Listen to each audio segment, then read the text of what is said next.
چینی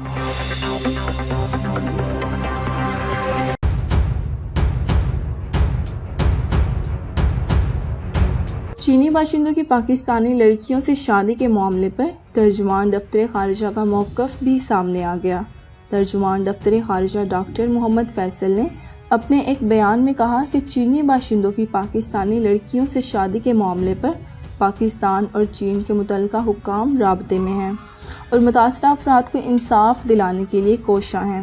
چینی سیکیورٹی اہلکاروں نے پاکستان کا دورہ کیا اور چینی حکومت کی جانب سے ہر ممکن تعاون کی یقین دہانی بھی کروائی گئی۔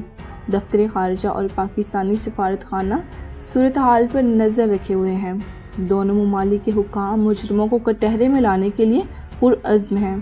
ترجمان دفتر خارجہ نے کہا ہے کہ چین کے مطابق جسم فروشی اور اعضاء کی فروخت کے شواہد نہیں ملے۔ کسی بھی پاکستانی خاتون کی شکایت پر فوری کارروائی کی جا رہی ہے۔ انہوں نے بتایا کہ پاکستان اور چین ہر طرح کے حالات میں اسٹریٹجک پارٹنرز ہیں۔ دونوں ممالک دوستی کے تعلق کو مضبوط بنانے کے لیے پرعزم ہیں۔